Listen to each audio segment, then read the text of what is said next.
since Brother David brought it up, just to be clear on here, and I've said this before, but I'll say it again and again because people watch the YouTube videos and all. This chat is set up by Virginia Research Lodge, primarily by me. It's meant for Masons. We are not making it exclusive to Master Masons. There is no way we can have a whole long conversation about how you can't tile the internet, but the short answer is you can't tile the internet. So all I ask is if you are a Mason, that's great. If you're an EA or fellow craft potential Mason, you are more than welcome on our group to sign up for the emails, to attend the Zoom meetings, because there's nothing here that we can't put out on the web for anyone to see, because I put it out on the internet for everyone to see. It's a very simple standard. We never discuss anything that's secret. We're not going to have any discussion of ritual or passwords or anything that we would consider secret work. We kind of talk around it if we have to, but we never discuss anything that a non-Mason could include. And I'd rather be inclusive than exclusive at the moment. Yeah, we are the Wild West, Brother Brian. We are not vetted, and I think that was the issue your brother had with you, is if you claim to be vetted, we are not vetted. So if anyone here has an issue, we are the Wild West. I kind of like that.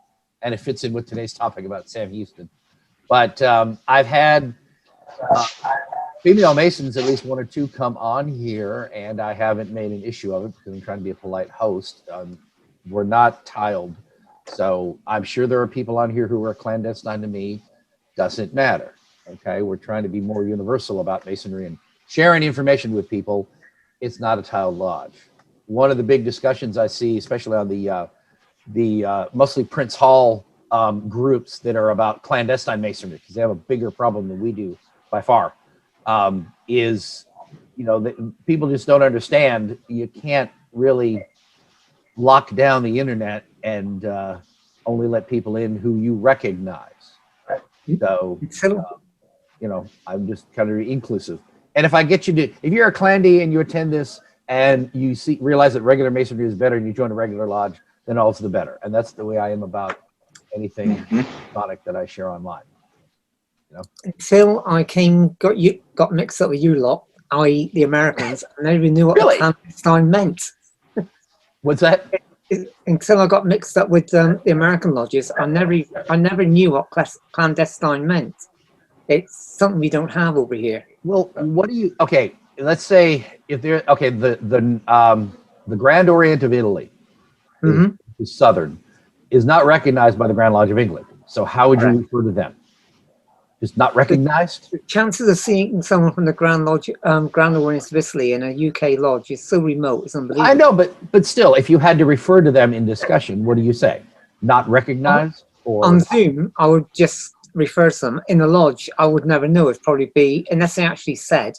We don't go into asking for dues cards or anything. No. I understand that, but I mean, I'm saying if we're having a discussion about recognition, say some Grand Lodges are recognized by us, some are not. So not recognized. I mean, in Virginia Ritual and in our Methodical Digest, we specifically use the word clandestine. Right. And in our context, it's not any kind of a slur. It's just simply clandestine is anyone who is not in a regular lodge that we recognize as a regular lodge. I mean, if you want to get into the specifics, it's not chartered.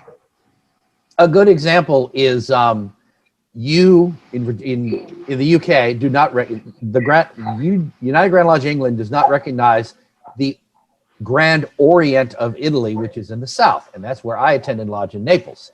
There is the Grand Lodge of Italy that you do recognize, but Virginia does not. And I think that's more to the north. I'm sure there's overlap. I'll have to go do a paper on it someday, because I found that interesting when I got to go over there in '95. We in Virginia recognize you and the GOI. You recognize the GLI, whatever they are, but not the GOI.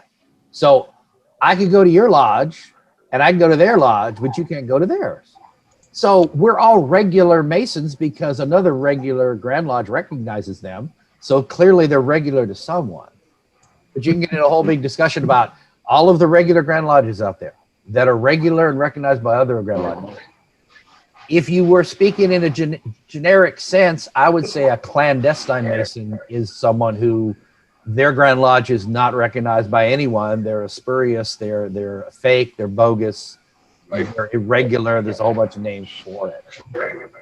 And there's been some really interesting talks on some of these groups about because the guys who are in these bogus lodges come and they try and pass themselves off as regular Masons, and they're not. And we try to persuade them. It's like, look, if you want to be a Mason, great. Come join Masonry, because what you're in is not. Sorry. We had a running joke about you might, if such and such is true. It was like you might be a redneck. It's like you might be a bogus Mason. Like if the Grand Master and the master of your lodge are the same person and they've been there 12 years, you might be a bogus Mason, and so on.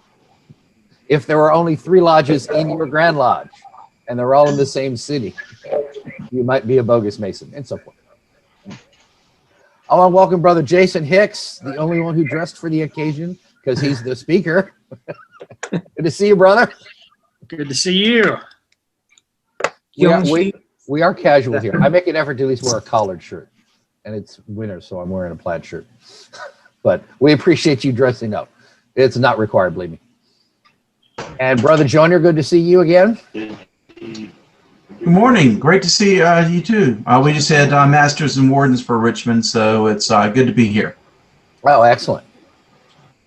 And we just had Brother Mark Irwin join. Say hello, please. And what lodge you from? Temple Lodge, 649 in Canada. Excellent. Just Canada. Not even a province.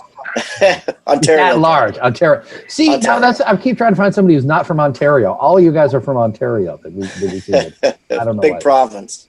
I guess so. Brother Tripp, good to see you. Please introduce yourself. And unmute before you do. Hi, I'm Chris Tripp. I'm the master of Fredericksburg Lodge 4, and excellent. Yeah, it's a pleasure to be on this morning. Nice to have you here, friend of Brother Shelby's. Well, Yes, I don't know. indeed. Okay, knowing Brother Shelby, someone who at least knows Brother Shelby, but I'll go out on a leap and say your friend. He is someone who's actually more controversial than me, which is kind of fun. He can be, yeah. Great guy though. He's often here. He normally jumps in. Brother Aday, good to see you again.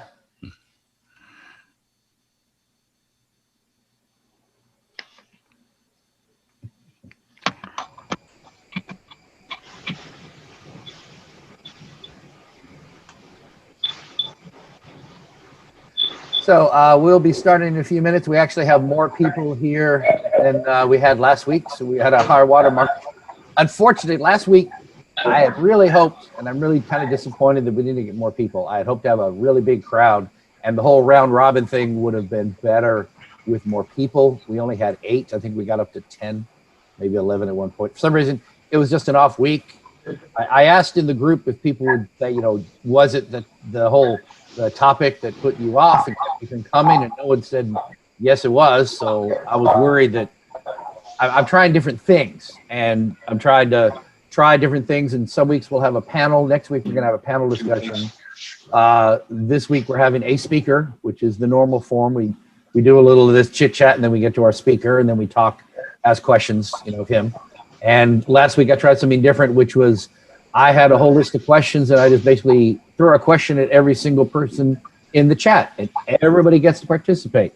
And I think that's good to get you all involved, to get everybody, to have a chance to say something about where they're from. And we got some good discussions. We learned about ramps, which is the usual vegetable from North Carolina.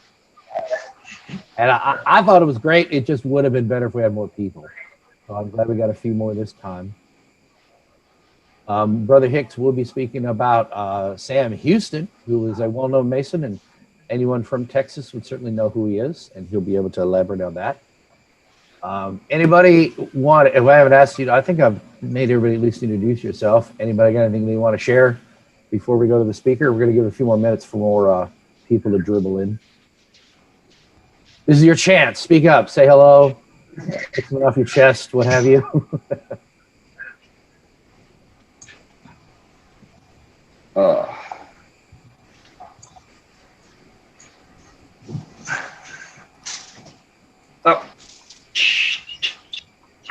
Thanks a lot, Boo Boo.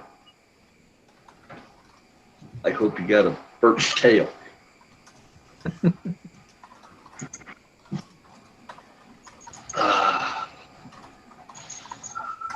See, I'm unable to multitask. I can't talk and type at the same time. I hope everybody those of us who are, I think we have a lot of Brits here, don't we? We have at least a few. Everybody here in the U.S. And Canada is doing well and not suffering from the ice storm. We avoid it for the most part in Virginia. We've had a bit of rain, and that's all we ever seem to get. We don't seem to get a lot of snow. So I know it's been a rough on some people out there, and I do sympathize with those brothers who are having a rough time of it.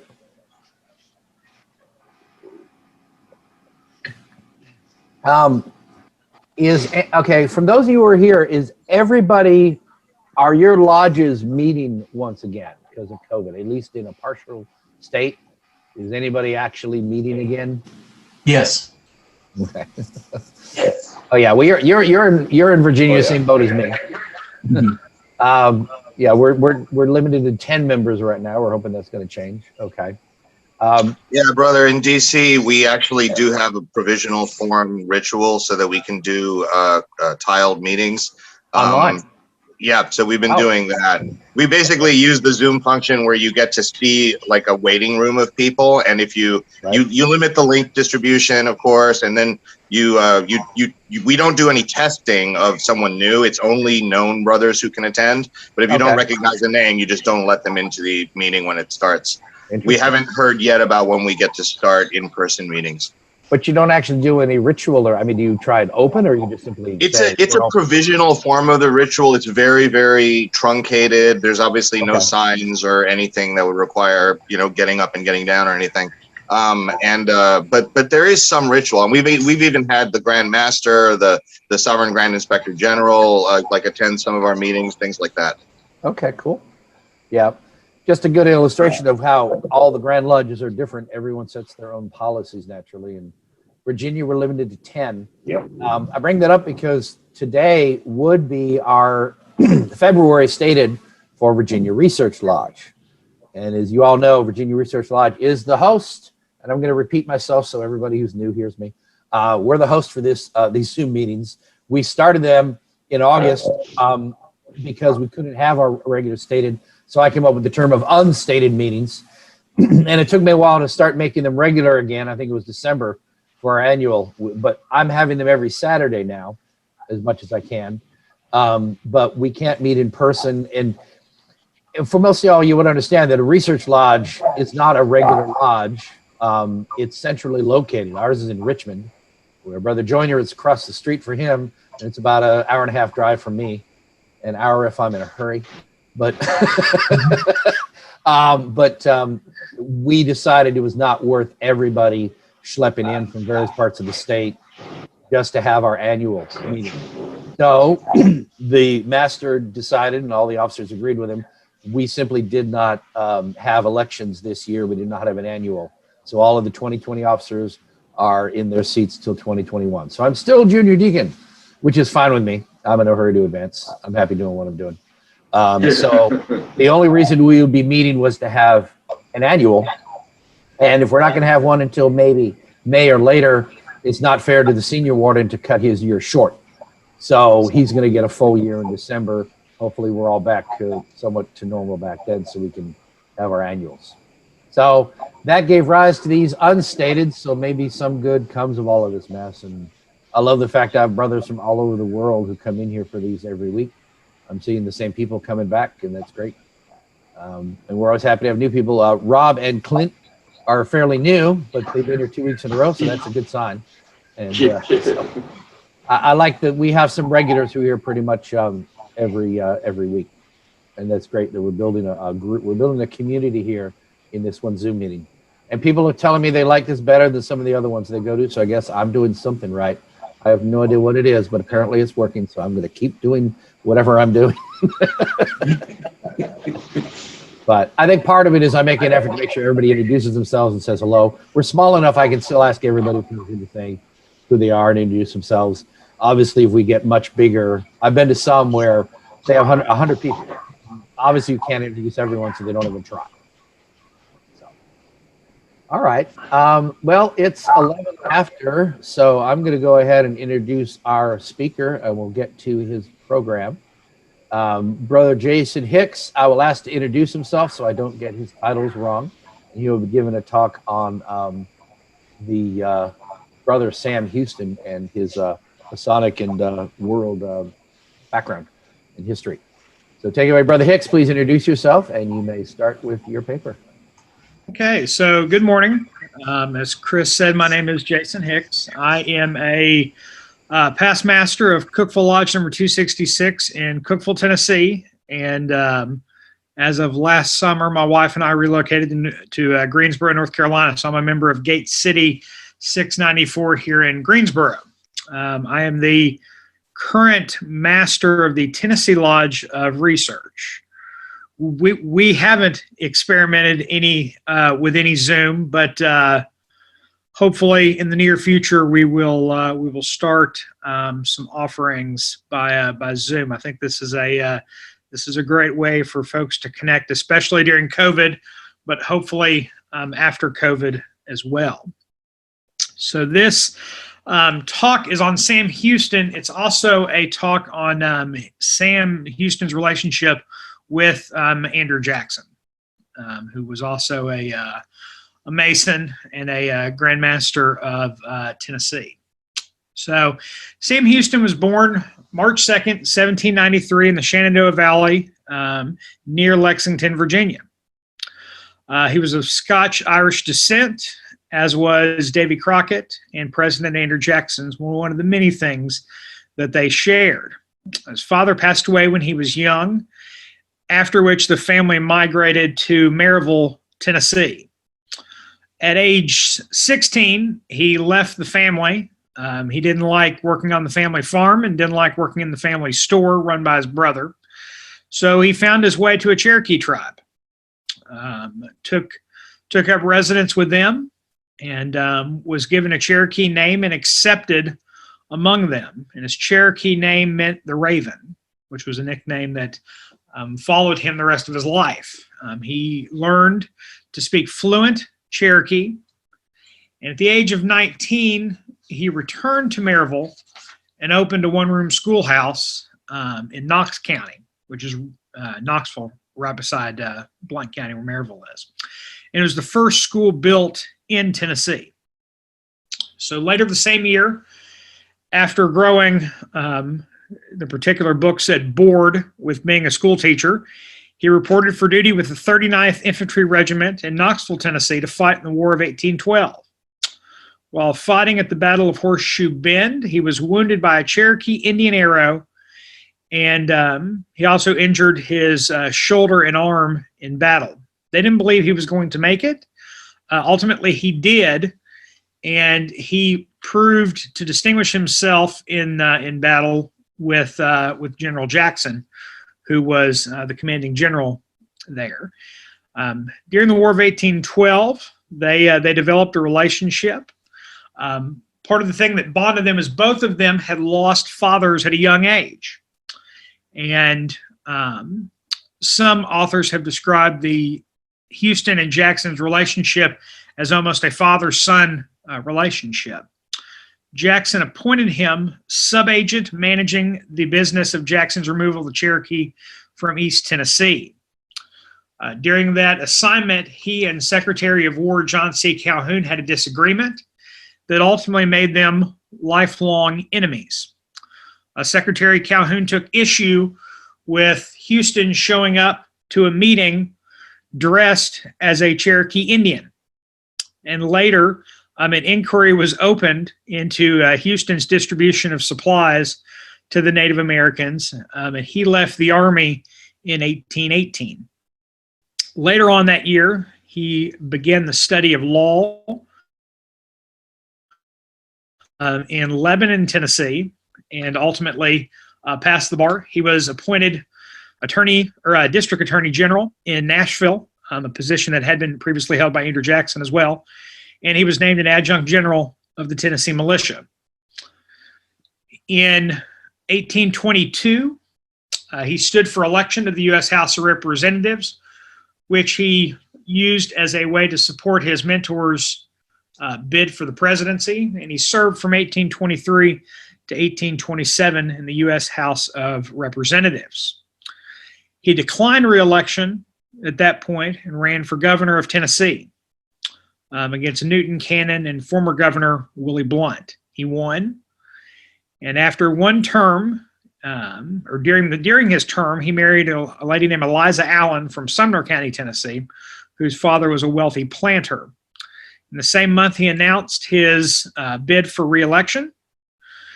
After 11 weeks of marriage, she left him and rebuffed his attempts for reconciliation. According to some sources, she claimed publicly that he had sustained the, quote, dreadful injury of emasculation during the War of 1812. He resigned his governorship and boarded a steamer in the middle of the night and left for Arkansas to live with the Cherokees. He left what some considered to be a budding national political career to go live amongst the Cherokees and not run for re-election. But living amongst the Cherokees was a common thread in Houston's life, leaving a situation and living amongst the Indians. He did it in his childhood to get away from working in his brother's store, and he did it after he resigned the governorship. In 1829, he was adopted into the Cherokee tribe. He married a woman named Tiana Rogers, who was the sister of his friend John Jolly, Chief John Jolly, whom he'd befriended during his time with the Cherokee in Tennessee. He had one child with her, and during this time, he ran a trading post near Fort Gibson, Arkansas. It's also important to note here that he never actually divorced his previous wife, which will come up later in the story here. Due to abandoning his governorship and his marriage, he and Jackson suffered a rift in their friendship. He was very much a protege of Jackson, and so this did not sit well. Houston was always loyal to Jackson and his policies when he's in Washington, D.C. And in the Cherokee actually had Houston work with the Jackson administration and negotiate on their behalf because of his relationship. And in April 1932, there was a hearing on frauds of government agents committed against the Cherokees, and he encountered Congressman William Stanberry, who was from Ohio, who had made a speech attacking the administration's policies in Houston, and he accused Houston of committing frauds against the Indians as governor of Tennessee. So he proceeded to beat Stanberry, who in turn pulled a gun out and tried to shoot him, but it misfired. Afterwards, Houston continued to the theater that he was going to attend a play, and Stanberry stumbled back to his boarding house. Congress charged Houston with contempt, and he was defended by Francis Scott Key. Yes, that would be the same Francis Scott Key who wrote the Star Spangled Banner. He was found guilty, but his reprimand was not being censured, and this was only because he had friends in high places, among those James K. Polk, who was also a Tennessean and Jackson protege, and ultimately later president. Congressman Stanberry sued Houston in civil court and was awarded a $500 judgment for damages. Houston never paid the $500 judgment, and ultimately later fled to Texas, which was its own separate, which was part of Mexico then at that point. And Mexico at that point was recruiting folks to move to Texas. So Houston decided to move to Texas at that point. He had to be baptized into the Catholic faith to be able to own land at that point. Once he was baptized into the Catholic faith, he was given a land grant, as it was called at that point, Tejas. As soon as he arrives, he gets involved in political affairs. He attends the convention of 1833 The consultation of 1835, he signs the Texas Declaration of Independence and is made the commander-in-chief of Texas. So more than a month after the tragedy at the Alamo, Sam Houston's men surprise General Santa Anna's army with an attack while they were on siesta. The Battle of San Jacinto only lasted 18 minutes, and it resulted in General Santa Anna signing the Treaty of Velasco. Much has been written that Santa Anna was spared because he was a Mason, and then that he had made the Master Mason sign of distress and gave Houston the Masonic handshake. And although it's probably more attributed to a previous correspondence from President Jackson asking Houston to take mercy on him, while he is in your power, the difficulties of your enemy in raising another army will be great. Let not his blood be shed unless imperious necessity demands it. Both wisdom and humanity enjoins the course in relation to Santa Anna is what Jackson had sent Houston. However, there is some literature out there that suggests that there was more of a Masonic overture made by Santa Anna to Houston. Houston later is twice elected the president of the Republic of Texas. During his first term, there were 2 invasions of Texas by Mexico that he was able to successfully fight off. In December of 1837, Houston presides over a convention which forms the Grand Lodge of Texas. He was originally a Masonic member of Cumberland Lodge number 8 in Nashville, Tennessee, which also counted President Andrew Jackson as a member. Later, he became a member of Holland Lodge number 1 in the city of his namesake, Houston, Texas. And in between his presidential terms of Texas, Republic of Texas, he was a member of the United States House of Representatives, since the Constitution did not allow consecutive terms as president of Houston. After his second term as president, the United States of America annexed Texas, and he was one of the 2 inaugural senators elected by the Texas legislature. After annexation and his election to the United States Senate, he and his wife and son had gotten word that President Jackson was declining in health, and so they headed for Nashville on their way to Washington, D.C. They were late and missed Jackson's death by 3 hours. One scholar points out that the wallpaper in the Hermitage, which is Jackson's house in Nashville, and in the entrance hall is Tanaka searching for his father Odysseus, which is quite symbolic for their relationship. Houston held his son, Sam Jr., in his arms and said, "My son, try to remember that you've looked upon the face of Andrew Jackson." Although they did have differences through the years, they still remained very close. While serving in the United States Senate, Houston fought against sectionalism of the country and stated that I see my beloved South go down in an unequal contest in a sea of blood and smoking ruin.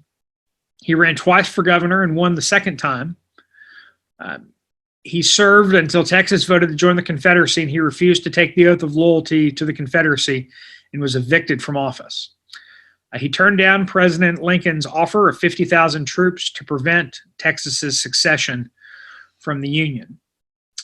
He was later baptized in the Independent Baptist Church by Brother George Washington Baines, who was the great-grandfather of President Lyndon Baines Johnson, who told him being baptized would wash his sins away. And Houston said, "I hope so, but if they're all washed away, Lord help the fish down below." After his public service, he retired to Huntsville, Tennessee, because the hills reminded him of his boyhood home in Tennessee. He was active in the Masonic Lodge and joined Forest Lodge number 19. He died on July 26, 1863.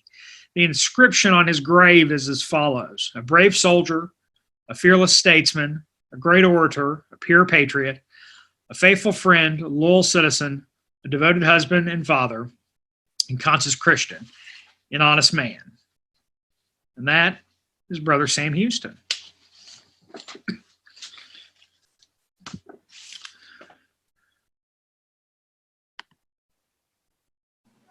Thank you, Brother Hicks. I appreciate it. That was very interesting.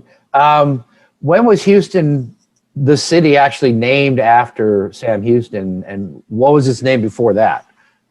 Because it sounds like it was named before he died. Yeah, it was named before he died. It was named, so he was a hero from the war. Let's see if I have it here.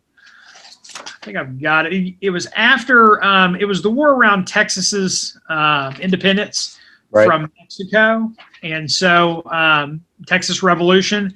And so I believe they named it for him after that. That's the first reference in the materials that I've seen is after the war for the Texas Revolution. Okay. And so it was a city then before, or did they start a new city and call it Houston? That's what I was trying to figure out. Like, was it called, Bluffs Peak or something? My guess is, and this is purely conjecture, is once they had independence, they probably renamed all of the cities from their previous Mexican names. Ah, okay. Okay. Two names. And so, Stephen F. Austin, Houston, Texas. I think a lot of the names of some of the early major cities became named after folks who were real involved in the independence movement. Right. Okay. Okay. So it was an established city. Okay. Interesting. Other questions?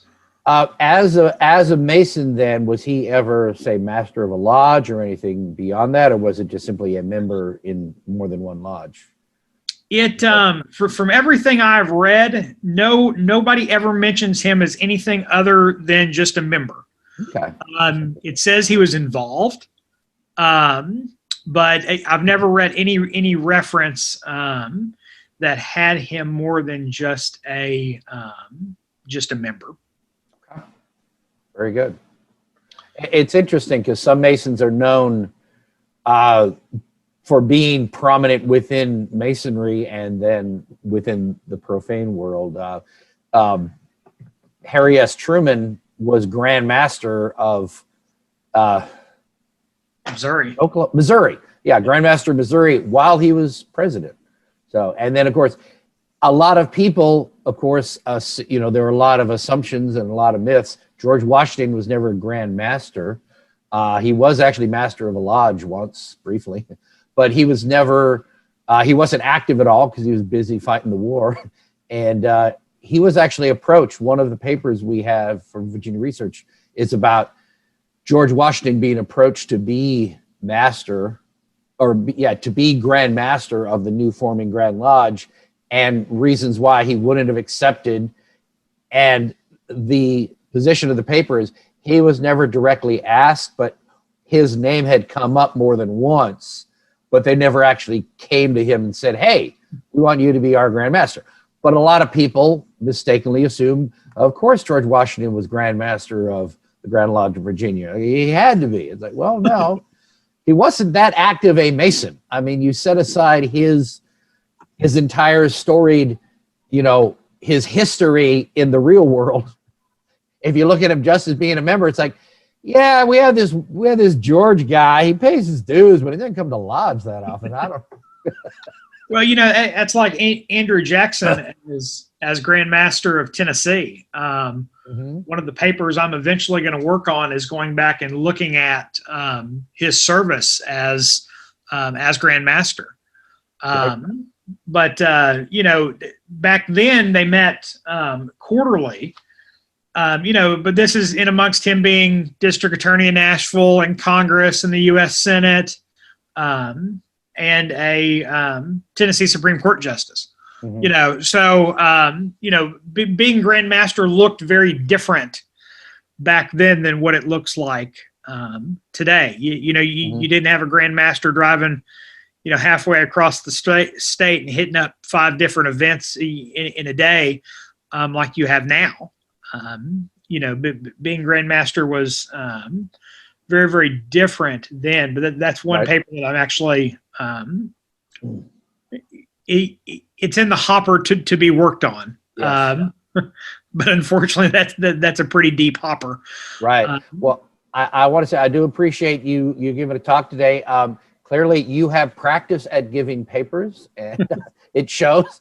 We had a brother out here who gave his, I think it was his first research paper, and I was pleased to give him a chance to kind of work out the kinks. But it was kind of clear he was new to speaking in public. Now, I always promote the not only masonry, but also DMLA for young men. You learn to speak in public, and it's a necessary skill. And of course, nowadays with Zoom meetings and what all, everybody has to be in a meeting. You have to actually talk. But it's a necessary skill to speak in public. And I've noticed there's a difference between memorizing ritual and performing ritual, and you're basically part of a play, and you can learn your part. And all you have to remember is, okay, right after Rob says this, then I say my part. And that's all people remember, you know. That's a skill. And then getting up and speaking either from a paper or extemporaneously, like I do, is a different skill. And I'm fortunate to be proficient in both. I love doing ritual work, but I love just getting up and talking, you know, giving them a speech on a paper. But it takes some practice to do that. And it really does. And it's very useful, a skill to have you can apply in regular life, but it takes a bit of practice to do. And well, so, I will say in my day job, I do a lot of public speaking because I'm an attorney. Okay. Oh, well, I knew there was something I didn't like about you. But I will give a plug to the Tennessee Lodge of Research while I'm here at another Lodge of Please. Research. Yes. Which is, you know, we welcome out-of-state members.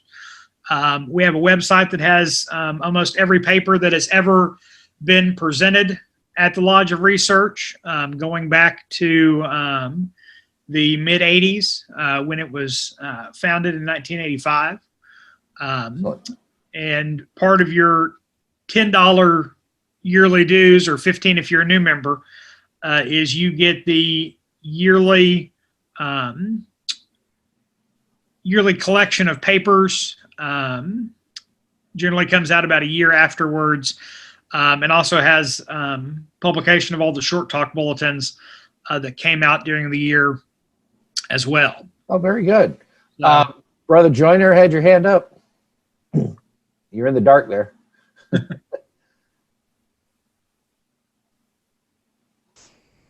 Can you hear me now? Yes, please go ahead. Okay, great. I have a question. I got to Tennessee for my first time back in November. I went to Greenville Lodge number 1, which I believe now is the oldest lodge in Tennessee surviving. Just a quick question. I was asking about Andrew Jackson there, and they said that, you know, he was, when they were a provisional lodge, he sat in the chair of junior warden then.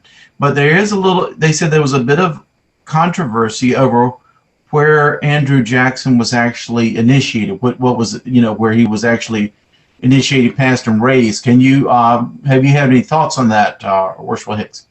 So I have heard, I've read about that controversy. I haven't studied it, and I really don't have an opinion on it. There are, you know, unfortunately, a lot of the old records with some of these lodges are, if they exist, they're incomplete at best. And so, unfortunately, I think that goes to fuel some of these controversies sometimes. You know, my lodge goes back to the 1850s, but we lost a lot of our early records in a house fire because for some reason our secretary at the time stored some of the records in his attic at his house. And, you know, unfortunately, I've heard more and more of those stories through the years, especially with really old lodges, is that, you know, their records were destroyed at different points. And, you know, unfortunately, I think that goes to cause issues because we can't give answers that are definitive, just like that.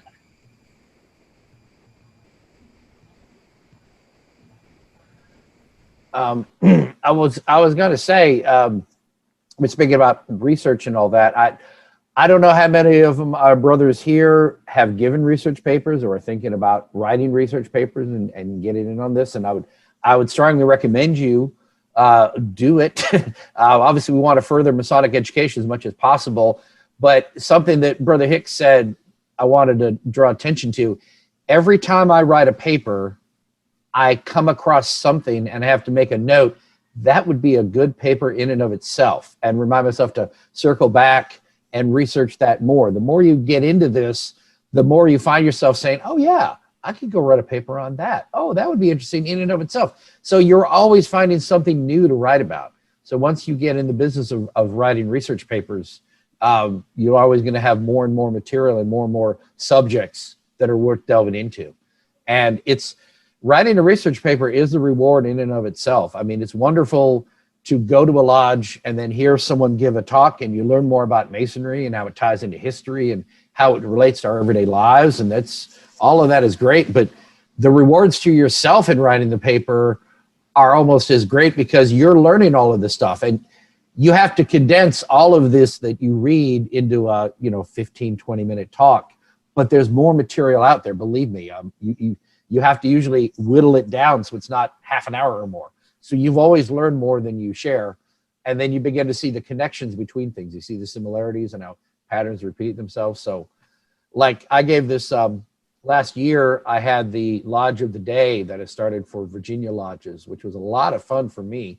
But every single day I posted in our group, starting with Norfolk #1 and going all the way through numerically, and just gave a useful fact about every lodge. And every lodge in the state has its own story, and everyone has something interesting that I can share that lodge went through. And that's why I'm always interested in names and where the names come from for lodges, what they're named for. And they all have just their own unique little history going on. But I got much more out of it than the people who read them, and everybody was commenting. That's it's really great. I'm enjoying it. I look forward to reading this every day. But I'm telling you, I got more out of it just doing the research myself, just stretching my brain and learning more about all of this history. It gives you a whole different perspective on things. Just seeing all of these lodges, some of them hundreds of years old, you're surprised how many of them fell to fires. Either the lodge building burned down or the lodge records were lost through the fires. But when you think about it, we didn't really have good fire codes until the 50s and the 60s in this last century. You had buildings that were built of wood because that's the most readily available material. There may be brick involved, but for the most part, they were wood. And you didn't have sprinklers. You didn't have fire extinguishers. You had kerosene stoves. You had oil lamps. You had all sorts of open flames in a big old tinderbox. Yeah, believe it or not, we actually had a lot of fires. It's just hard to relate to today where we live in these modern buildings that are designed to avoid fires. But back then, yeah, pretty much any building you lived in or went to church in or school in or worked in or held lodge in, every one of them was a fire trap. So it's not surprising how many of them had fires over the years. And then everything was lost before the fire could be put out.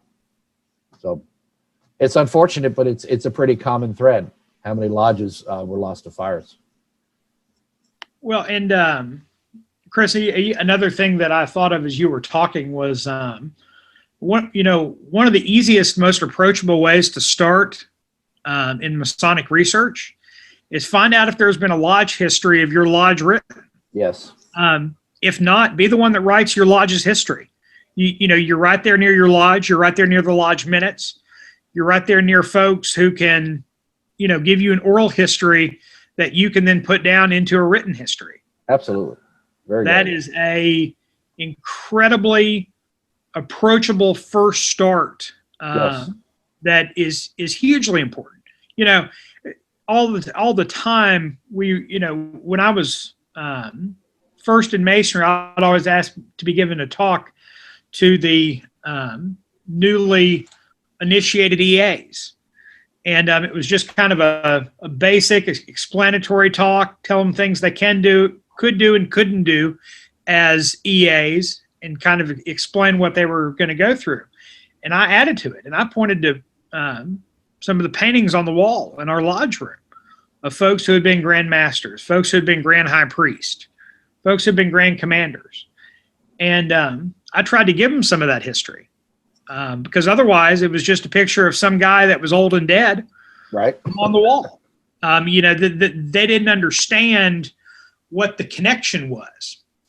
And, so I think the easiest way to start is just by giving just by working on a simple lodge history. It doesn't have to be 100 pages. It doesn't have to be 20 pages. It can be 5 pages, 10 pages. It's kind of what you make of it. In the Tennessee Lodge of Research, we're going to publish an ebook this year of all the accumulated lodge histories that we have.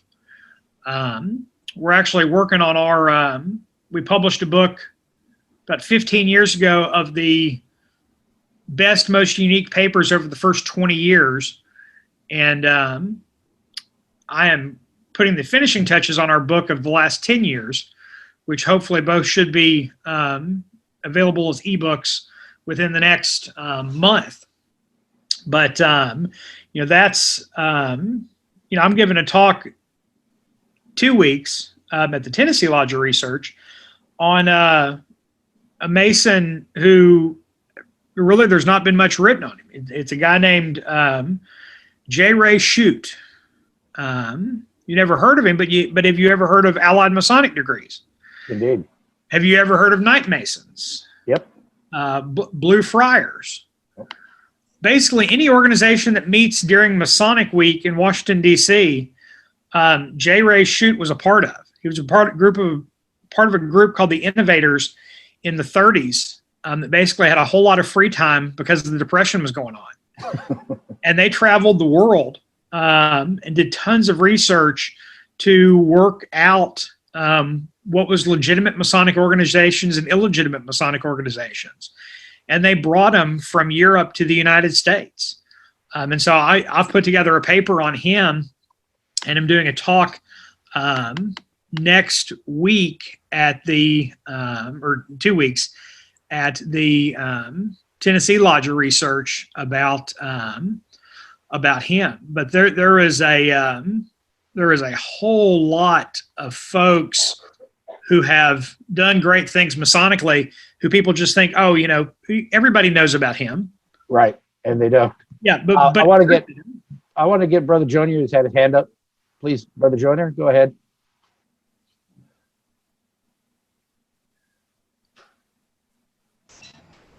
Let me unmute myself again. Excuse me. Yes, please. Just a couple of things. I agree with you guys because, as you know, a lot of lodges, particularly in the South, lost records during the war because the lodges, they're destroyed, they got looted. There's a lot of stories, and then sometimes they were scattered. But for example, because I'm tour guide of our building in Richmond, which goes back to 1785.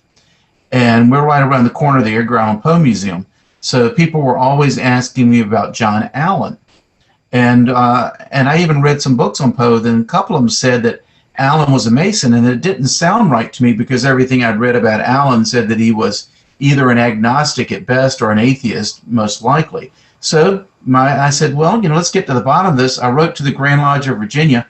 And one of the reasons I want to know, because at one time there were like 4 Blue Lodges meeting in Mason's Hall. So they looked at the time frame. There's absolutely no record in any of the lodges meeting in Richmond that John Allen was a member. So now I feel that with authority, I can say on our tours that Allen was definitely not a member and wasn't likely to have been a member. Secondly, just another interesting point on that, because we're on the haunted tours, when they come by our building. So we come out of meetings all the time. The haunted tours are out there. And they started telling us recently that, oh, the way we heard that someone was shot and died on the steps. And we started researching that because nobody in our records knew of anybody being killed on the front steps of the lodge, even during the Civil War. And it turns out that someone was killed when the Grand Lodge moved to Broad Street in 1900, and that somebody got killed there. And now the story was, they said, oh, somebody was killed on the Grand Lodge steps, but it was the other location of the Grand Lodge. So it is interesting, just how little things will lead you from one thing to the other and really enlighten everything. So just a few pointers there. Thank you, Brother Jordan. Absolutely. And I lost the train of thought I was going to share. That's all right. Oh, yeah. Thomas Jefferson, people assume that he was a Mason. And I've read one of our papers that goes into great detail, like Brother Junior alludes to, of people did research into it and no, there is no evidence that Thomas Jefferson was ever a Mason. And I kind of knew even before I saw that paper, in my mind, it was clear because Washington was a Mason. Many of our early founding fathers were Masons. But, okay, Fredericksburg Lodge, and I'll mention them, since Brother Tripp is on here, I've attended their lodge. They keep George Washington's Masonic Bible in a nice glass case, and they bring it out for special occasions. If a president of the United States was a member of your lodge or was raised in your lodge, you'd be bragging about it endlessly. And no lodge has ever come forward and said, yes, Tom Jefferson was a member of our lodge. You would think they would know. It's not some minor fact like this Mr. Allen that, he's not that famous. If you had a president who was a member of your lodge, you admit it's kind of like being a vegan or being into CrossFit. You're going to make sure everybody around you knows that Thomas Jefferson is a member of your lodge, and you'd be able to prove it. So that in and of itself told me early on he wasn't. He may have been aware of Masonry. He may have had similar ideas to Masonry.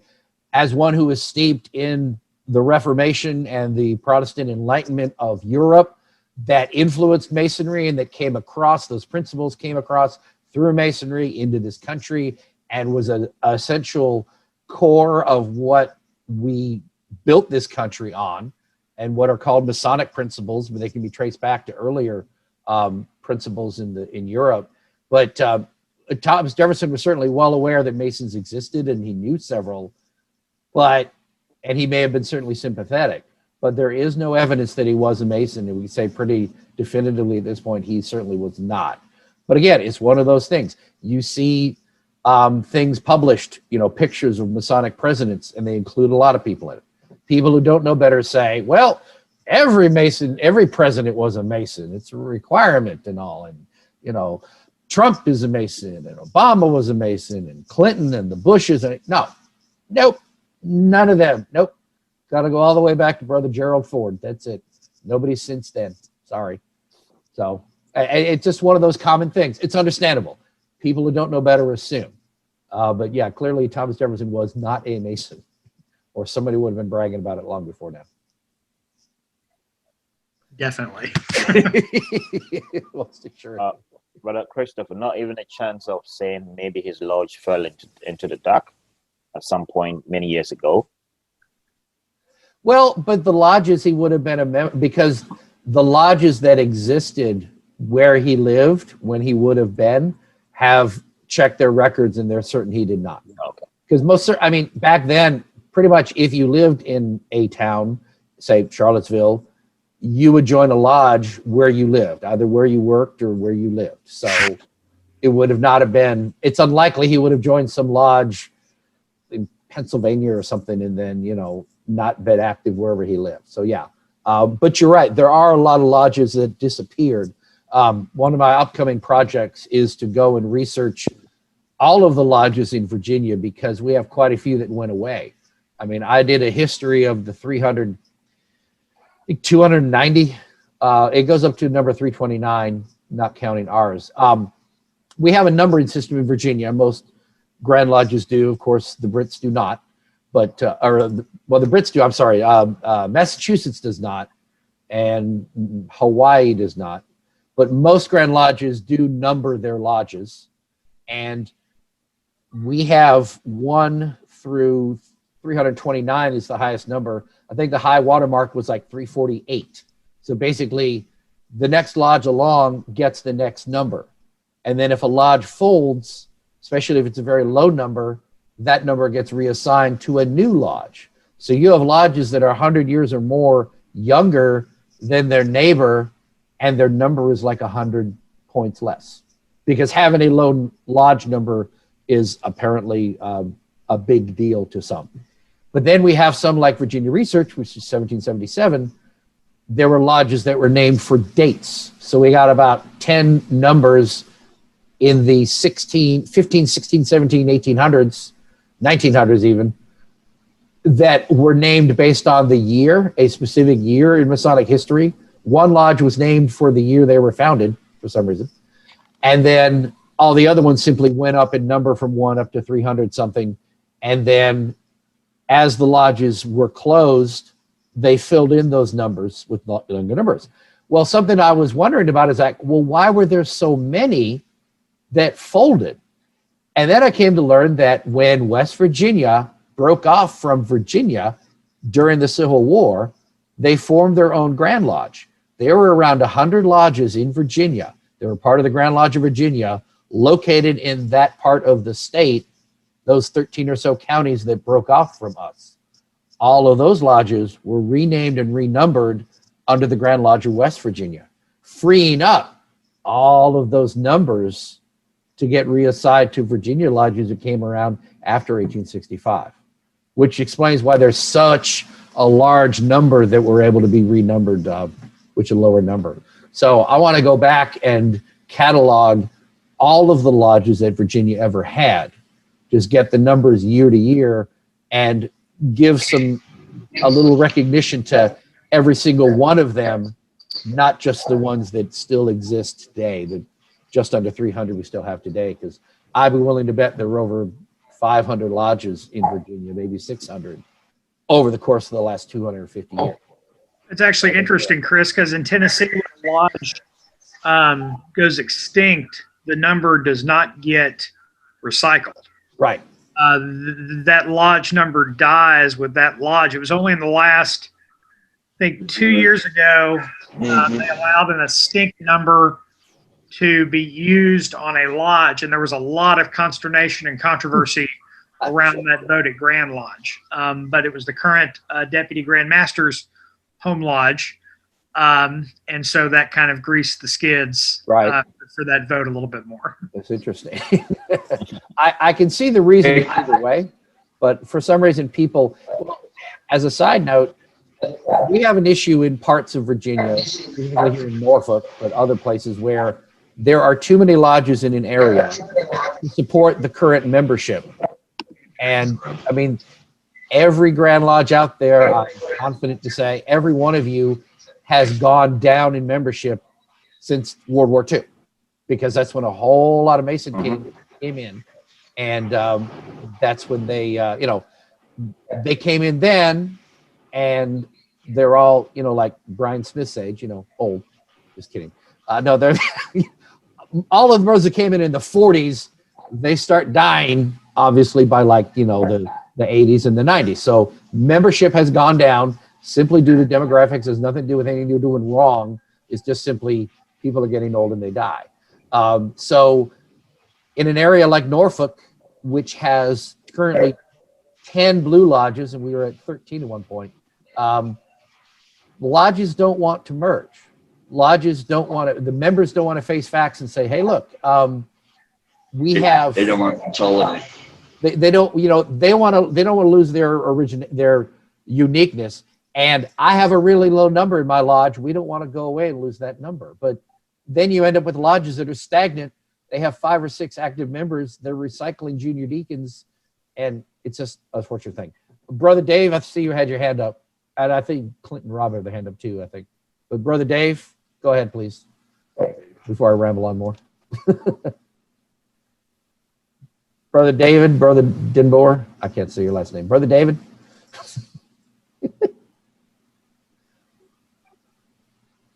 You're on mute. Okay, we'll come back. Brother Clint, you had something to say? Yeah. Yeah, Williamsburg, is that still active there in Virginia? Number 6, yes. They're not likely to go away. Okay, I was just wondering because when I was stationed at Fort Eustis there, my mom and I were walking around, and she was an Eastern Star, so she saw the lodge for Eastern Star too for the chapters. Oh, wow. Yes. And I was just wondering about that because I wasn't a Mason at that time, but got me kind of more interested into it because of the histories of everything. Williamsburg number 6 is one of the charter lodges of Virginia. They received their charter from either Scotland or England, I forget which. All of the lodges in Virginia that were here when we started our Grand Lodge were from England, Ireland, Scotland, and France. The French lodges did not participate when we chartered the Grand Lodge. Williamsburg was, I believe, the Grand Lodge of Scotland, but they were one of the original signers, the ones who came together to form the Grand Lodge. There were 9 lodges that came together. Norfolk number 1 in my district was one of them as well.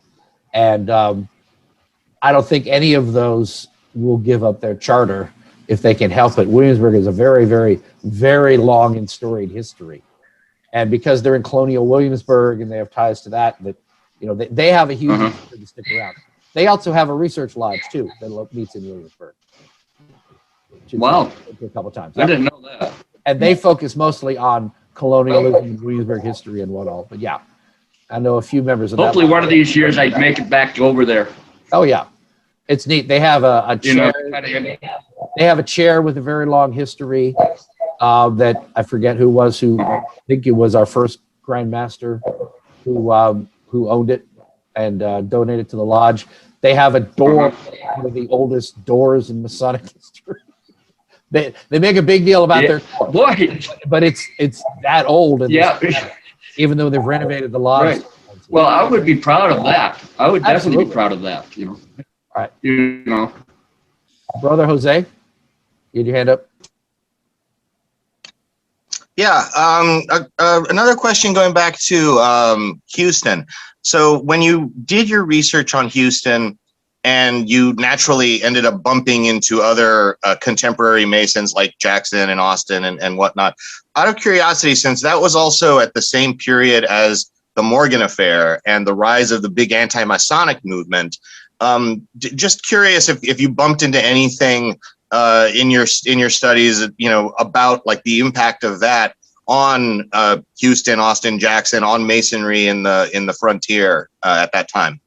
So the anti-Masonic stuff that I have found largely centers on Jackson, as he was kind of the focal point of it, but because it became an issue in the presidential campaign. I haven't seen anything on Houston. It's actually funny. So I'll give you all a little bit of background. So in 2013, the Grand Lodge of Tennessee celebrated its bicentennial. And so the Houston paper was originally developed for a talk at the Hermitage.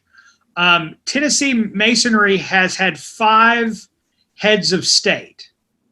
So Jackson, Houston, Johnson, Polk, and there's somebody I'm forgetting who's a chief of the Cherokee Nation.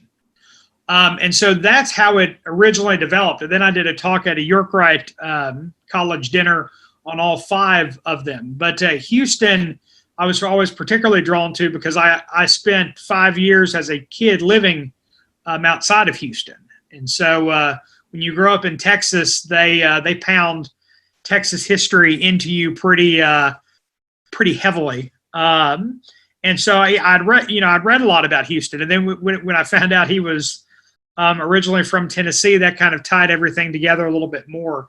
But Jackson's the only real one that I've ever read any real effect of the anti-Masonry movement. And it really became a campaign issue in his presidential race. But I haven't seen anything about any of the others that really have any effect. And of course, that movement died out pretty spectacularly after that. And, we went back to electing Masonic presidents. After that, the movement survived. So. Thank you. Brother David, you had your hand up earlier. I was going to ask about military lodges in Petersburg, like Fort Lee. Are they chartered by the Grand Lodge of Virginia, or are some of them with the Prince Hall Lodge? What was the one you mentioned? Fort Lee, like Petersburg in Virginia. Yeah. I was stationed there and knew people that were Master Masons, but I had no idea if they're Prince Halls, clandestine, because I was all in the military. I'm pretty sure. Well, Petersburg Lodge is in the Grand Lodge of Virginia. I would think if it was a military lodge, I mean, there was a time when we had a lot of military lodges. We don't have that many anymore. There was an effort to actually push all the Masonic lodges off of the military bases because of the whole issue with Prince Hall and people who didn't know better claiming it was discriminatory and on and on. But yeah, I'm pretty sure Petersburg is a Virginia lodge. So if there was a lodge chartered, even though if it's on a military base, even though that's federal government property, it would have to be chartered with the Grand Lodge of the state that you're in, such as Virginia. We don't have a nationwide Grand Lodge, obviously. The Brits had a lot of military lodges that traveled with the unit. Because, I mean, obviously back then, nowadays, of course, if we want to send, 10,000 troops to some far corner of the world, we just load them up on planes and we load them up on boats and we send them there and then they come back again. Whereas during Revolutionary War times and up until whenever mass transit became more of a capability, you had military units that simply traveled. You lived on the road. You sent military units from the British came over here and they basically stayed here for years and just camped and simply moved where they needed to move. So at that time, you would have Masons in a military unit would charter a military lodge under the Grand Lodge of England and have a military charter that would basically say you don't have a permanent home. Because nowadays, if my lodge got a charter, you have a permanent address. You have to have a fixed location where you meet. And a military lodge was special in that it could move about wherever the military unit was sent. That's where they could hold lodge. But I'm sure that idea died out, probably over 100 years ago. If anybody wants a paper to write, there you go. Military charters. I really don't think there were American military lodges specifically chartered as belonging to a military unit, as opposed to a lodge that met on a given base. And we have a number of those, but they weren't tied to the base. It's just that's where they met. They were allowed to meet on base property, but they weren't tied to a specific unit that was in transit. So, Yep. if that answers your question.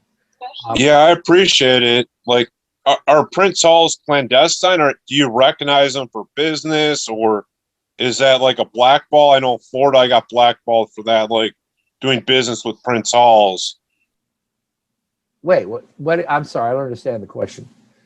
I was just wondering in Virginia, like, because when I was stationed there, like a lot of like members, there were also Masons mentioned, be careful which Mason you talk to.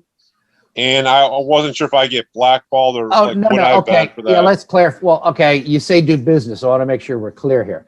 Okay, speaking specifically Masonically, nothing to do with, when you say do business with that, I read that as something different, like, shop at their store or whatever. We're not talking about that. Strictly talking about Masonically and attending a lodge. And this is a very, very long subject, and I'll try and summarize. The lodge you belong to is part of a Grand Lodge. Once you're a Master Mason, you can go visit any lodge within your state because that's all part of the same Grand Lodge.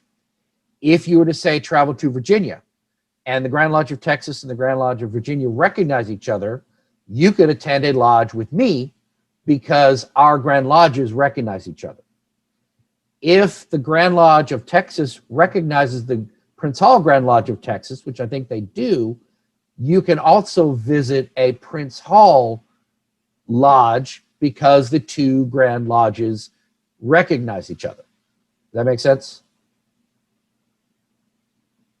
It does. I appreciate it. Now, that doesn't mean that, just like here, if we had a brother here who was Prince Hall, and Brother Ade is not, I'm sorry, he's not. I assumed he was, but he wasn't. He's Canadian, and they don't have Prince Hall up there. And he's also from, what is it? What country? You're on mute, Brother Ade. Where were you raised again? There is Prince Hall in Canada. There is. Okay. Yes, there is, but I've never been to one. Right. And you're from, I'm sorry, what, where were you So raised? my mother lodge is under UGLE. Right. But what country? It's in. It's a district in Ghana. Ghana, that's it. I'm sorry. I didn't want to say the wrong one. Yes, Ghana. Okay. Because I have ties to Gabon. I was in Fredericksburg when the lodge from Gabon, our sister lodge, their sister lodge visited. I think I mentioned that. In fact, Brother Tripp could probably give us more info on that. But yeah, so Prince Hall is primarily an American thing. But it's hypothetically, say Brother Clint and Brother Rob over here were Prince Hall, which they're not, I doubt. You can talk to them here the same way you could talk to anybody who's not a Mason, right? It doesn't matter. You can speak to someone who is from a lodge that you are not sure whether or not your Grand Lodge recognizes them. And as long as you talk to them about things you could talk to about a non-Mason, then you're fine. What you can't do is give them the grips and talk about the passwords and talk about anything secret in Masonry, just the same way you couldn't talk to someone who wasn't a Mason. But it's very simple. Just look at it as, if I'm not in lodge, if I'm in lodge and I can only say it there, but I can't say it out here, then just don't say that to anyone on the street. You're never going to hear any discussion in this Zoom meeting or online that is anything that is secret. So anything that you can, basically any of the passwords, anything as specifics about the ritual, anything about the signs, the grips, anything like that, you just don't mention that. But you can talk about Masonry in general with anyone and you won't be in trouble. Does that make sense?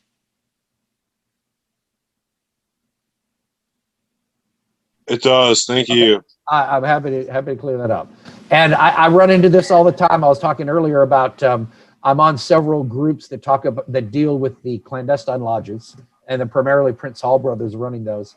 And I keep pointing this out over and over and over again. If you meet someone on the street and they say they're a Mason, you can say hello. You can recognize the ring.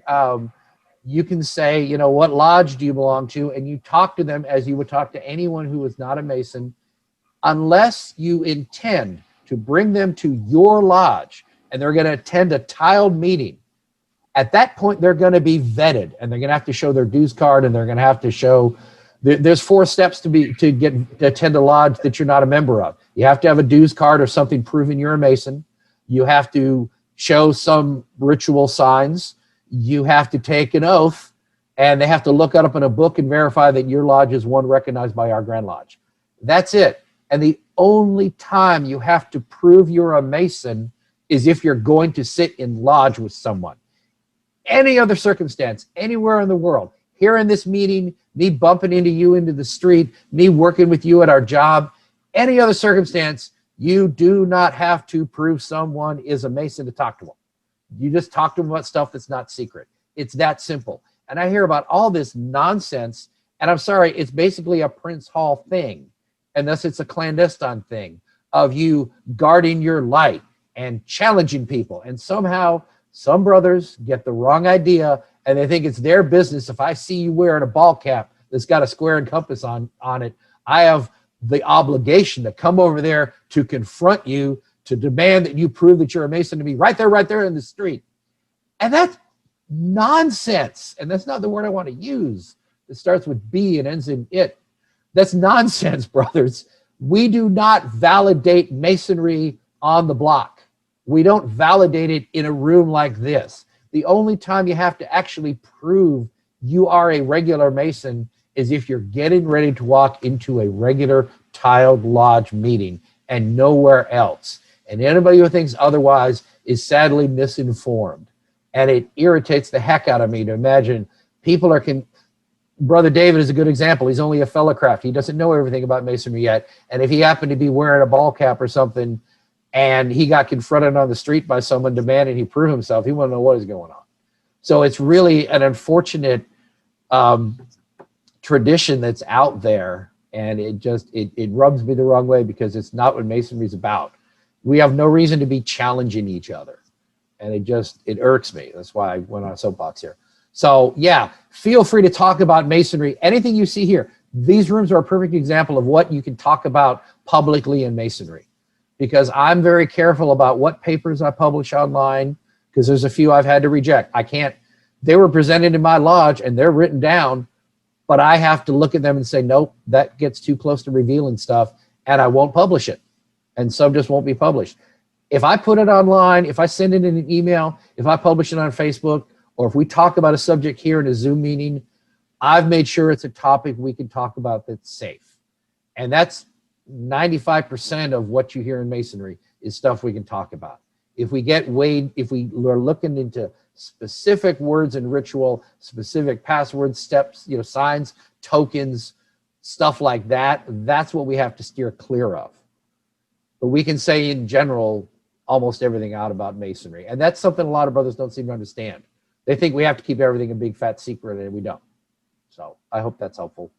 Okay, that's my soapbox. Sorry.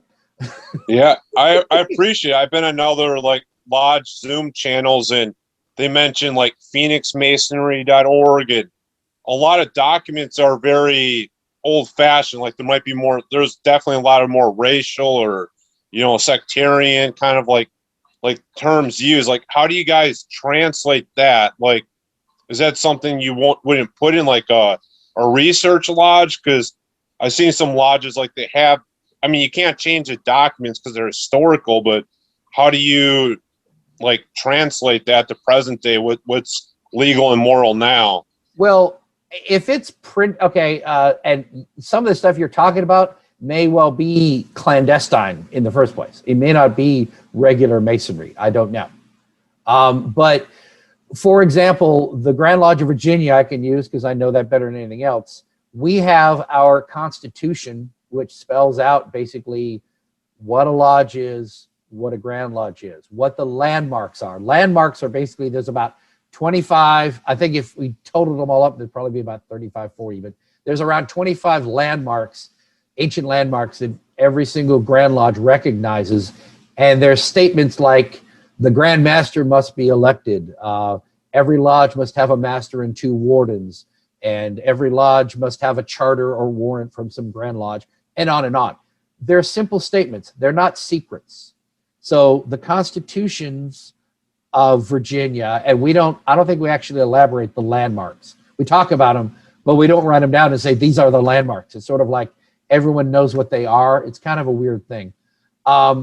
The makeup of the Grand Lodge, the methodical digest, which are all of our rules, point by point, they go into great detail about how a lodge and a Grand Lodge operate. These are the elected positions, these are the appointed positions, and so on. All of that is public record. That's something anyone can read, and there's nothing secretive about it. And then there is parts of our ritual that are in what's called the Manual of Work, which describe in vague terms when it needs to be vague, and we can use that as a reference, but most of our secret work is actually not written down. So if you're going to learn our lectures, for example, you have to learn it from another brother, but half of it is written down, and the lambskin, what the lambskin means, that's written down. But then stuff surrounding it isn't. So it gets kind of confusing. But basically, if your Grand Lodge publishes it, then you can talk about it. And that's kind of the way to look at it. If your Grand Lodge published something, you can talk about it openly because they say this isn't secret. But there are places in the Manual of Work where they have 3 asterisks, where you get into something that the meaning of something is considered secret.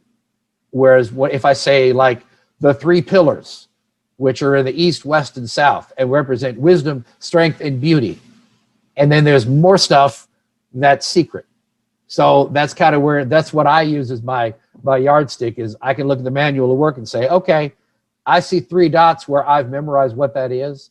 I can't talk about that specifically, but I can talk about the 3 pillars because they're written down. And that's kind of the guide you can go by. And if you don't know, ask a brother in your lodge. Say, hey, can I talk about this? Is this? If it's written down, it's not secret.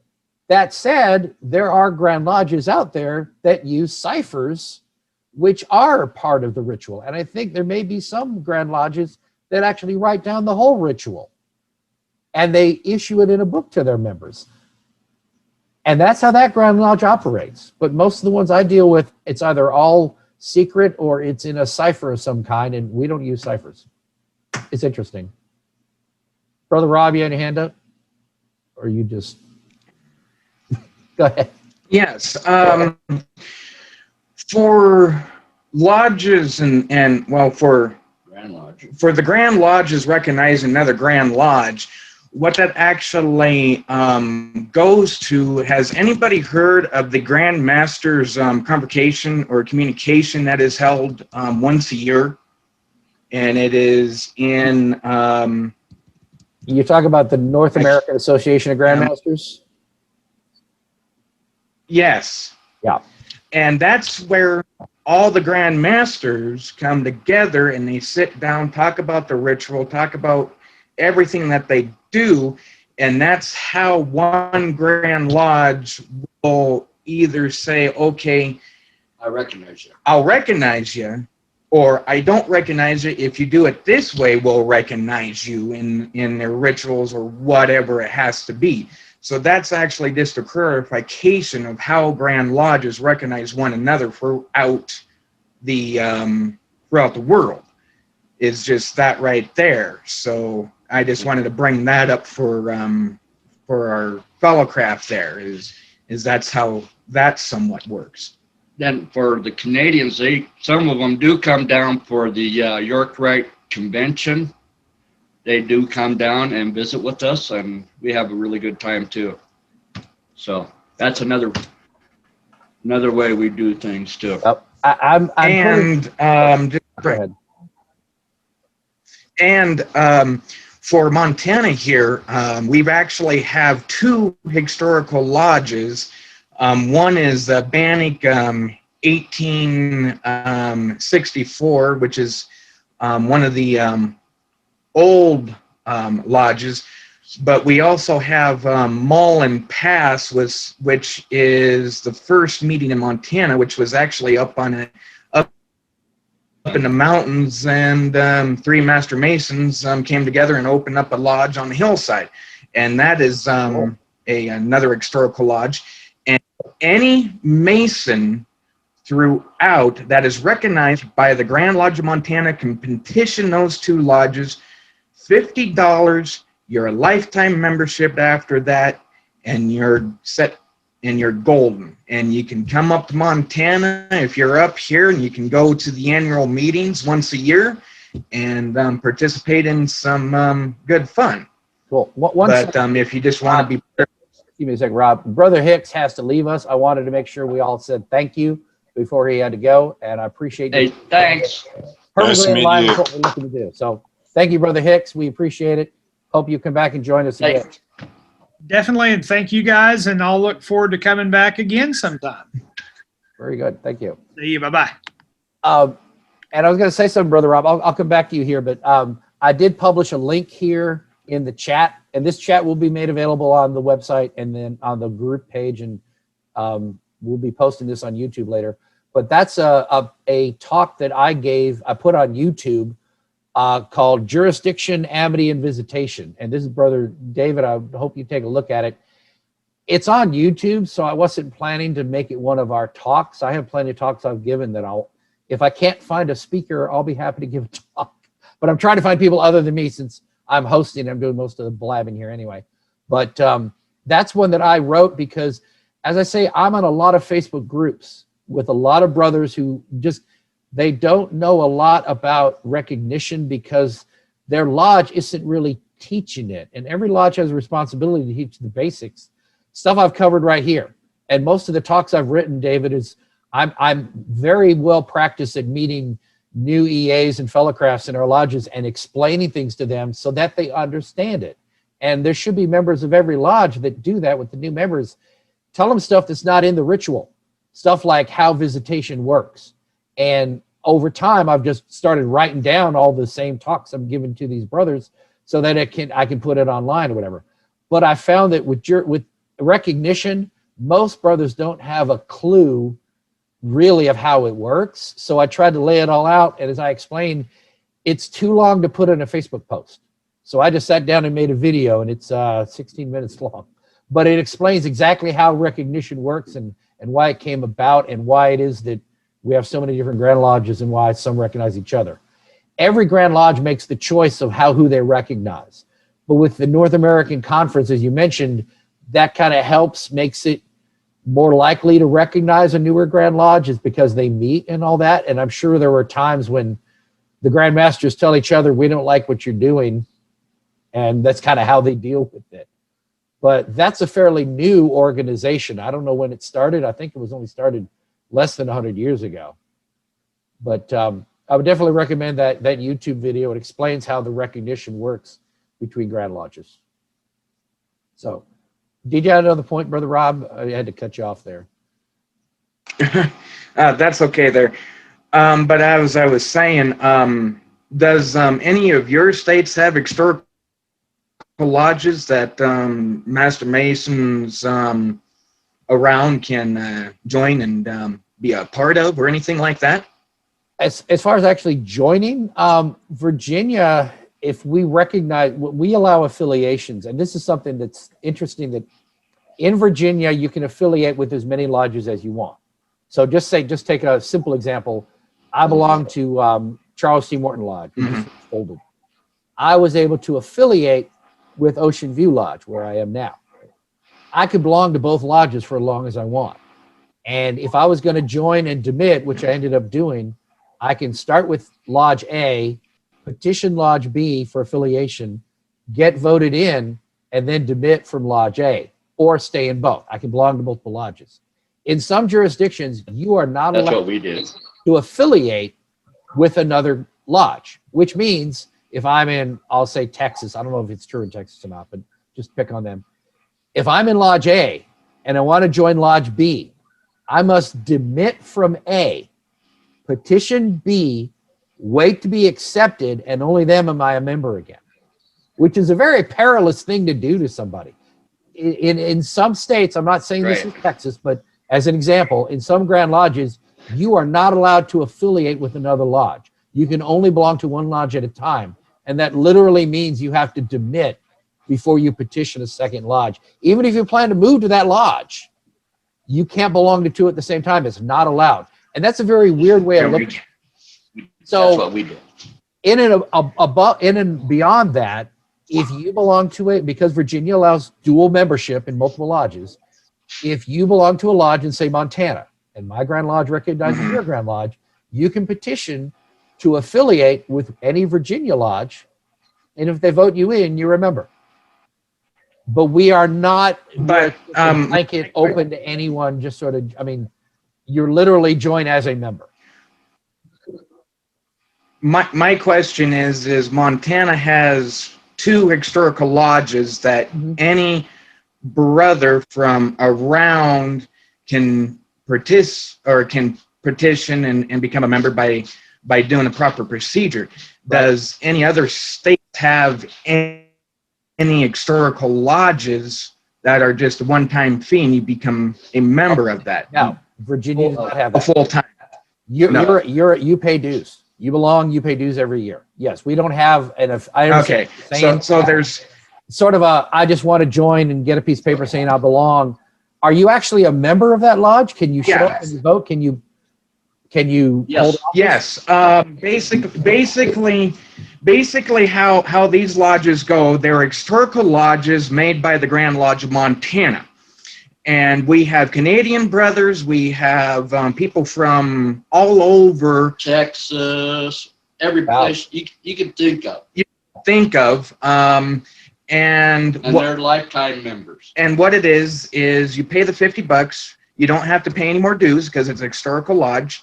And once a year, we have a meeting in Bannock and a meeting at Mullen Pass.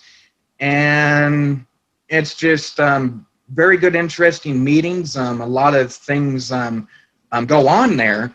But I was just seeing if there's any other states that actually have historical lodges recognized. What I find interesting is that I just wanted to clarify that you could pay $50 and you're a life member and you would have the same rights and benefits as a regular member of that historical lodge.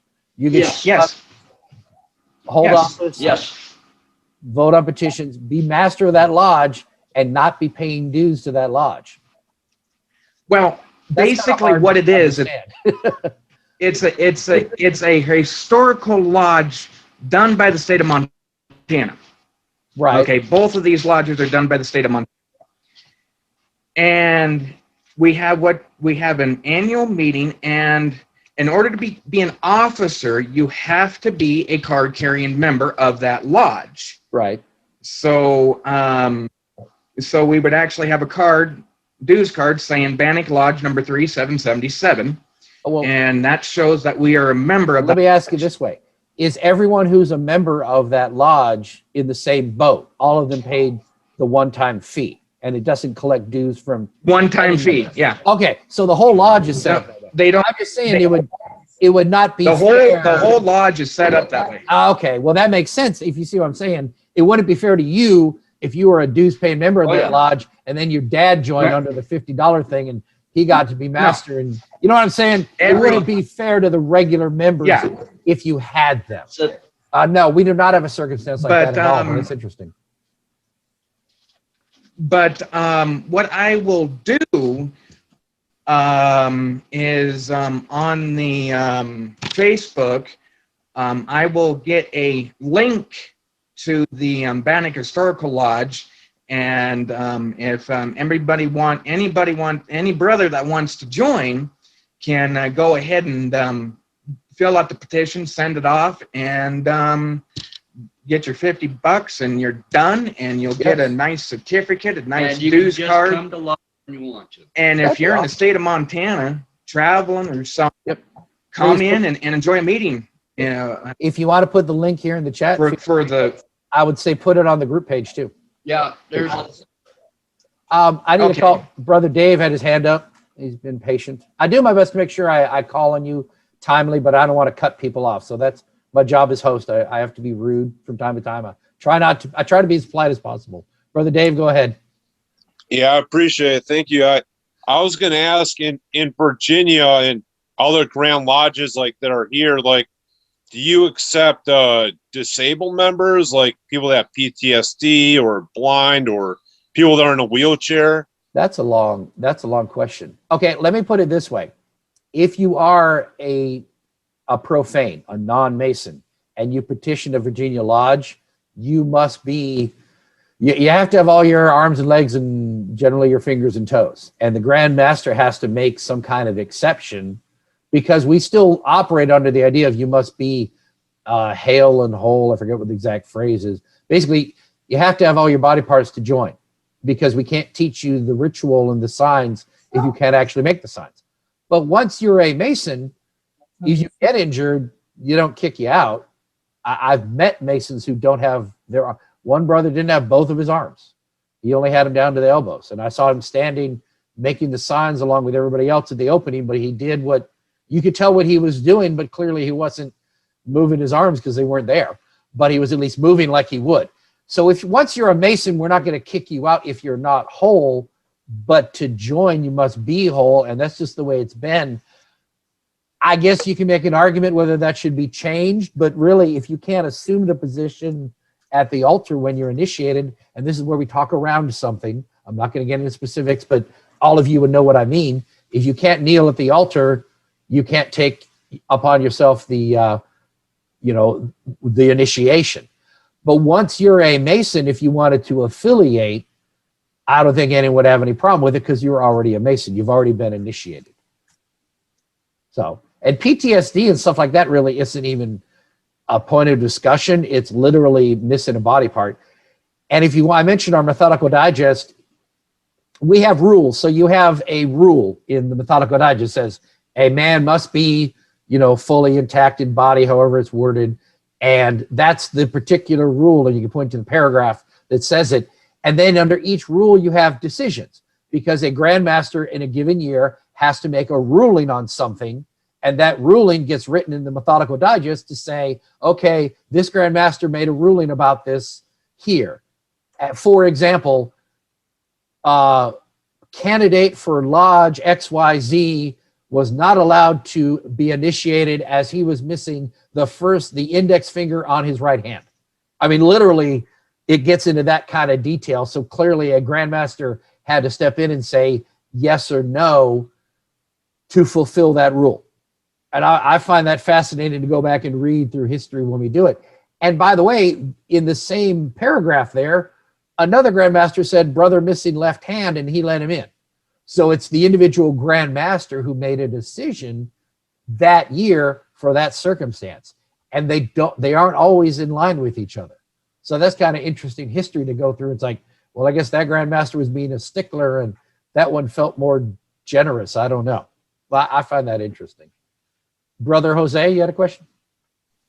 No, I was actually going to just comment on the same question that in DC, for example, this is, without obviously speaking on behalf of my Grand Lodge or in any position of authority, my observation as a DC Mason is that does come from the ancient landmarks, that you have to be, fully physically fit. They do strictly enforce you cannot be a minor. You have to be of legal age, and that you cannot be, in modern parlance, what we would say senile, like so old and in your dotage is the term, that you're not capable of understanding your obligations. But for the physical infirmities, there are still really old laws on the books for the grandmaster where you can ask for a petition in case someone has been crippled or something like that. But I don't know of any example in relatively modern history where anyone's actually applied that. They tend to be more lax in enforcing that one because we have different perspectives today on what that counts. The same thing about being a free man is kind of outdated at that point, but it's still on the books. Right. Well, they don't literally ask you, are you currently a slave, or were you born a slave? That's kind of what's implied by that, but it's not really. I mean, nobody alive today in the U.S. is a slave, setting aside the people in sex trafficking circles, and I'm sure that exists, and none of them are out petitioning lodges. So unfortunately, those people do exist out there, but that doesn't really count in that sense. Brother Brian, did you have a question or? I think David is before me. Okay. Brother David? Oh, no, sorry, hit the wrong key. Yeah, I appreciate you guys explaining it to me. Certainly. Thank you.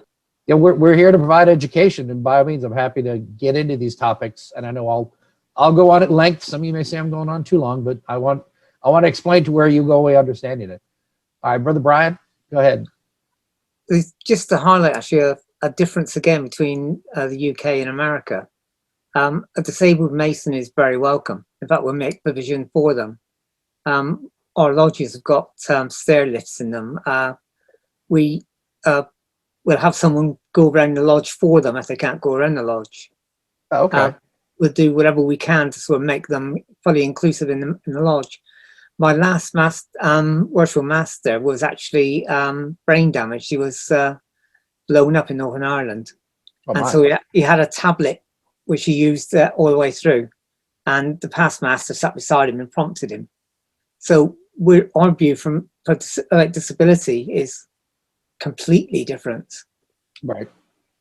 Well, we got our traditions from you, brother. So you're the one who had the idea. Yeah, we grew up. Maybe. And I understand. I mean, if we look at it from the historical standpoint, and this is a full topic in itself about literally what operative and speculative means, but from the premise that to be an operative Mason, if we go with the assumption that we were actually a stonemasons guild, that if you wanted to be a Mason, you worked with your hands, literally.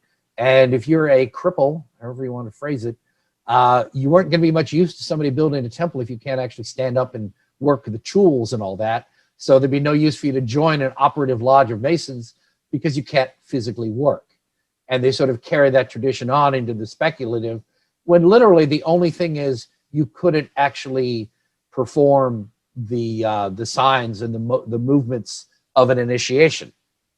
Well, there was one case, I will say a case in my lodge where we had a brother who was, he was well along in years and he had like back issues and what all, and we initiated him and he basically assumed the position on the altar. And as soon as he did, we had a chair right behind it and he got up and he sat in the chair for the obligation. And we felt that was sufficient. He took the form one time, so we understood what it meant. And then he got to sit in a folding chair right in front of the altar and took the whole obligation. So he wasn't in that uncomfortable position for the length of the obligation. But he fully understood and he did actually assume it. And of course he was able to make the signs after. It's just that he couldn't kneel for that length of time. But that's a simple accommodation. You give him a chair to sit in, but he did at least form it once. Well, I don't know. I see the reasoning for still holding on to it, but if my Grand Lodge decided to set that aside, I don't see where not having a finger is a reason to keep someone from being a Mason. I mean, that's just, I guess someone being a stickler, and I don't even know if that's come up. I haven't seen too many Masons that don't have all their fingers, but they did exist out there. So I don't know. It's one of those things we sort of hang on to. And I guess at some point, if someone thinks, like anything else, if someone thinks that what we're doing doesn't make sense anymore, at some point enough people will stand up and say, hey, let's put in a resolution to remove that requirement. And then the Grand Lodge votes on it and all the members vote. And then it's changed. And that's how you go about changing it. And if it's not enough of a deal for everyone, we pretty much leave it just like it is until somebody thinks it's a big enough deal to push it through the Grand Lodge and vote.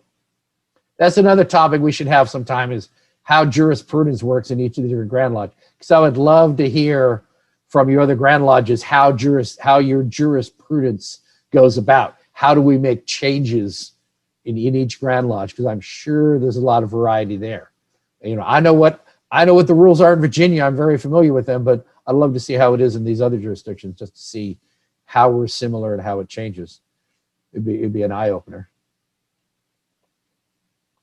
Any other brother, anything to offer? We covered a lot of interesting topics. I think this is great. This is what I like about our Zoom meetings, is people bring up stuff and we go off on tangents, but we all learn a little bit more. I think it's pretty cool. It's why we're here. But any other want to bring something up? We're at 11:30 already, so I want to go ahead and wrap it up. Yeah, I thank you for answering all my questions. I really appreciate it. Absolutely. Brother Irwin, you haven't said much. Why don't you go and say hello and say something before we sign off? You've been quiet this whole time. Well, I'm just an EA, so I'm new into the craft. Okay. And so like we went Darko a year ago up here in Canada, ours anyway. Okay. So all we've been doing is like a weekly Sunday morning chat with maybe 10 or 12 of our lodge. So there's not a lot of education going on with it. So like I'm learning more with this morning ritual and reading others.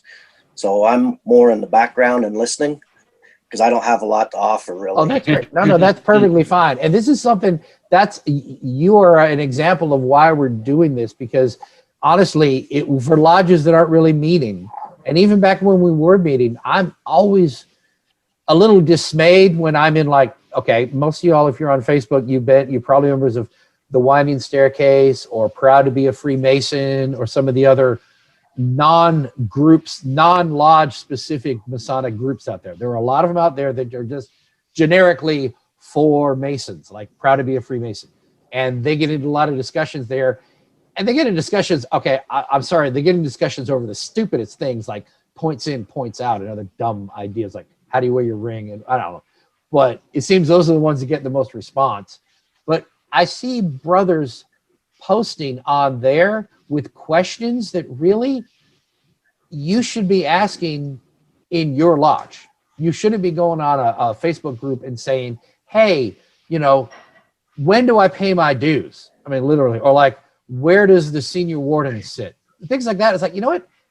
If you don't know the answer, your first question should be to your lodge, because I get dismayed because I am a big proponent of Masonic education. I think every new member, like Brother Mark and Brother David, would be examples of, if you're in my lodge, I would spend time with you after the degrees, talking to you, answering questions, and making sure you understood all of the stuff that most of us just take for granted, but just the operating policies of your lodge.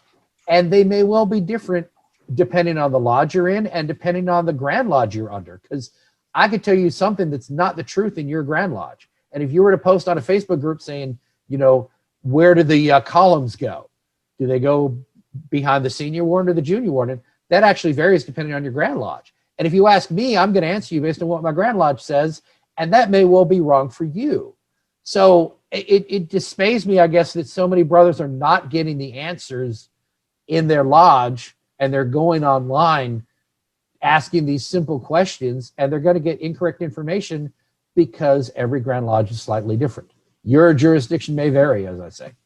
But and that's the thing. And I can give general answers here that I think are true everywhere. But it's kind of like, I wish more of you, not you guys in particular, but I wish more newer members would either your lodge is not doing its job telling you what you need to know, or you're not asking them first. And that kind of, it grates on me a little bit. But with COVID and all that, we're not really meeting, so I'm not as harsh now. But really, I'm happy to answer stuff here. And I'm glad that you have enough of an interest that you're making an effort to attend things beyond your lodge and that you're learning stuff. And I do hope you go back to your lodge and say, hey, we talked about this. And say, you know, is this how we do it? Is this right with how we are? And they may give you answers that are different, but that's what's right for your lodge. So that's something I try and put a caveat on. I try very hard to be generic, and when I'm talking about something that applies to Masonry on a universal sense and not married to one Grand Lodge. Or I'll specifically say, in Virginia, we do X. And that's not to say that your Grand Lodge does it the same way. They may not. And that's something you have to remember when you're asking online, is ask your lodge first and say, this is a cool thing I learned. How are we the different or same as what the guy from Virginia was telling me? Because I think that's how you grow. But I really wish every Mason was interested enough in education to seek out these things, to seek out these opportunities and learn more about Masonry. I got into it early on. I joined research lodges soon after I joined. I know Masons who have almost no interest in education. They really haven't made an effort to get active in a research lodge, or, you know, they're just missing out. And I've seen a lot of lodges that don't bother to hold educational papers. Every meeting, there should be some kind of Masonic education going on. So we're filling a much needed gap out there, and I'm really happy to be part of that. And that's why I enjoy doing this so much, is sharing with other brothers and sharing the education. And hopefully it spreads, and you tell your friends and they tell their friends, and, you know, you all seek more. So it's really cool to see EAs and fellow crafts and even candidates. I don't turn people away who aren't Master Masons, because you're making more of an effort to educate yourself than guys who've been Masons for like 10 years. So, you know, you're the students we want. You're the guys we want. You're seeking it out. We want to provide it to you, and as much variety in our education as we can, because it makes me feel good knowing you guys are out there looking for information. So you're ahead of the crowd. All right. So if there's nothing else, I'm going to go and wrap it up. Unless any brother has anything left to say before we close out. It's 11:45. I love how we go long, but this is going to be a long YouTube video like all the other ones. Actually, just one question. Do you know what the topic is for next Saturday yet? Yes, absolutely it is. It is, thank you. I wanted to mention that.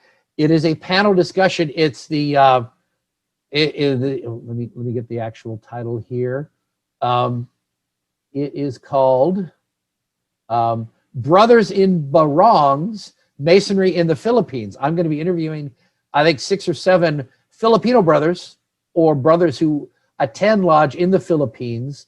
Most of them are Masons here in Virginia, but they go back home to the Philippines. So this is our second attempt to talk to brothers from a specific Grand Lodge. Most of y'all were not there when I interviewed the brothers from Brazil, that was a lot of fun. So this is all about Filipino masonry, and we're going to kind of contrast and compare what American and North American masonry is like, because I think Canada is similar to the U.S., but we're going to explore that too at some point. We'll interview Canadians. But most Virginia Grand Lodges are similar in their makeup. The Philippines are different in their masonry, and we want to kind of delve into what it's like attending lodge in the Philippines with brothers who attend regularly. The Philippines is one of those countries where brothers come to America, whether they're raised there or raised in the U.S., and they regularly travel back to the Philippines, because if you're making American money, you can live pretty good in the Philippines. So you can vacation there and get a lot of bang for your buck. And of course, their families are there. They have relatives who are still there. Filipinos are a class of Americans that they become American citizens, but they still have very strong ties back to their homeland, and they go back routinely to visit. That's part of their culture, more so that I've noticed than most other people. Most of us, I came here, my grandparents came here from Germany and Sweden, and they stayed. We never went back. So, but a lot of people, some people do. Culturally, the Filipinos visit a lot. And I thought it'd be really cool to delve into just the day-to-day, what Filipino masonry is like, and contrast it to primarily American masonry. And those of you from Canada and the UK and all, you'll see how it contrasts to your kind of masonry. So that's always a lot of fun.